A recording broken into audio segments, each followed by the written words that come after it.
Hello সবাইকে, কেমন আছেন আপনারা সবাই? আজকে আমি বানাবো নুডলস বানানোর জন্য এখানে নিয়েছি নুডলস, মশলা, সস। তারপর আমি নুডলসটা সিদ্ধ করার জন্য এখানে নিয়েছি সসপ্যানে করে জল।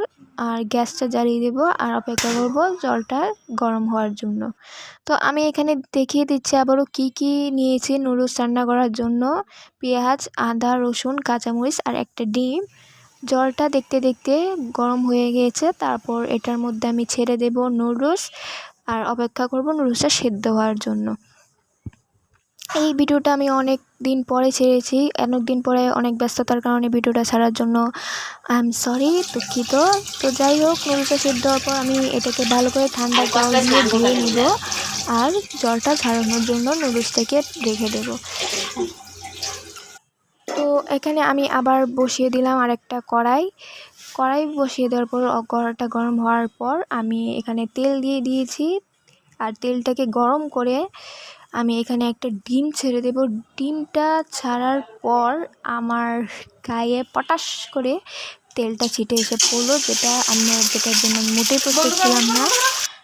তো যাই হোক, ডিমটাকে ভালো মতন ভেজে আমি তুলে রেখে দিয়েছি। তারপর কড়াইতে আমি আবারও তেলটা গরম করে নিব। আর এটার মধ্যে আমি দিয়ে দিব পেঁয়াজ কুচি, আদা রসুন কুচি বা যা রেখেছিলাম সেগুলো দিয়ে দিব। আর ভালো করে একটু ভেজে নিব, ভেজে নেওয়ার পর এটার মধ্যে আমি নুডলসটা দিয়ে দিলাম।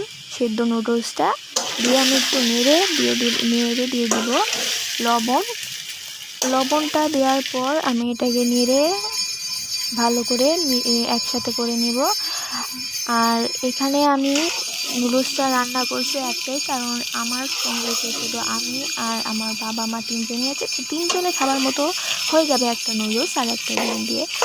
তো যাই হোক, নুডলসটাকে আমি ভালো মতো নেড়ে দিয়েছি। নেওয়ার পর সেই ভেজে রাখা ডিম, তারপর দিয়ে দিলাম সস, মশলা।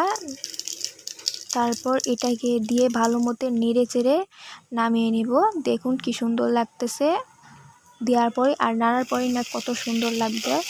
সবশেষে এগুলো আমি নেড়ে চেড়ে ভালো মতো মিশিয়ে নেব একদম ভালো করে, যাতে ওই কিটাকে বলে বুঝতেই পারছেন, বলতে পারতেছি না। তো সবশেষে দেখুন কি সুন্দর দেখাচ্ছে। তো আজকের পর্যন্ত এইটা।